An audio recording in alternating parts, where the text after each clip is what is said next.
Couldn't have imagined it last year, right? Came straight out of solo queue after Russia. Like, I went back to solo queue, tried to get high on the ladder. That worked for me. I was pretty high up on the ladder, and eventually Fnatic picked me up. And since then, I've always had the goal of trying to fulfill the role of a substitute, right? Like, what can I do to make my team better? What can I do to make my team more comfortable?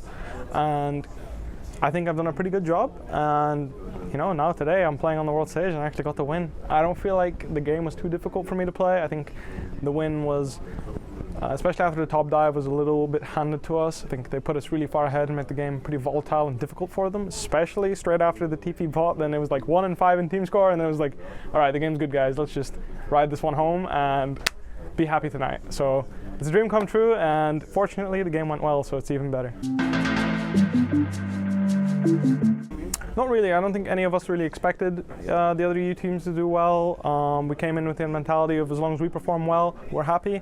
Of course, we're happy for the other EU teams to do well, and if they get out of groups and we get them in quarterfinals, we're even happier, right? Because we beat all these teams already. We know what it takes to beat an EU team. So, if anything, if they keep performing and we get an EU versus EU quarterfinals, I think we're the ones that are happy about that one.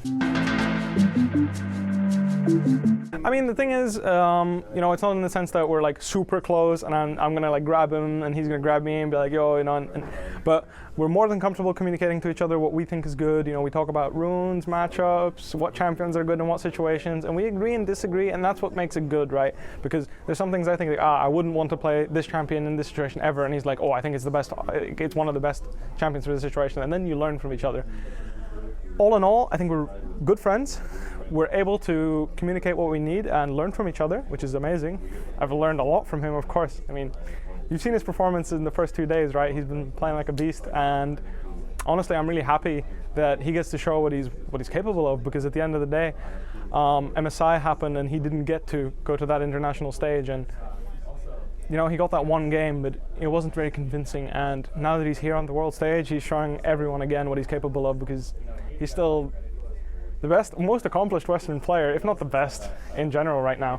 So I'm just really happy for him. I'm happy that at the end of the day, I'm also happy that I'm his substitute, right?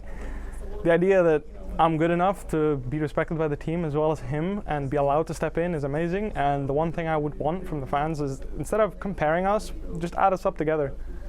I've said this in 2 interviews already now, but just, it's not sOAZ or Bwipo, it's sOAZ and Bwipo. It's 1 + 1. So we're 2. We're better. And that's what I want people to understand, because we grow stronger because of each other, because we're good competition for each other, I think. I hope he thinks I'm good competition, because if not, then maybe, unfortunate.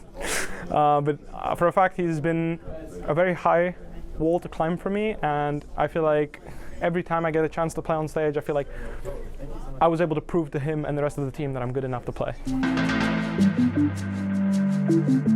Yeah, we're confident about finishing the group in first seed. I think if we beat IG, we'll be able to take them to a tiebreaker if they win everything and beat them again.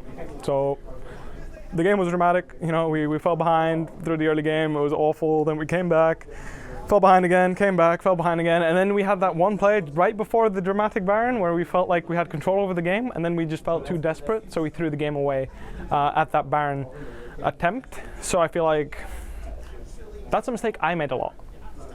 I've always been really over-eager. I did it at MSI against RNG multiple times. So recognizing that my team does this too is something that I feel like I had the opportunity to learn already. So when I do get on stage, I feel like I can put the brakes on that. And now that our team has experienced it as well, I feel like we're not going to do that again. Especially after today winning, we took the game slow despite having a big advantage, right? And I feel like that's exactly the proof we need that, sometimes it's good to take the game slow and have a better understanding of what's going on instead of just flying into a play that we feel that we have to make. So I'm pretty happy about our performance. I'm looking forward to finishing the group, and I have all the confidence in me and my team to make it out as the first seed.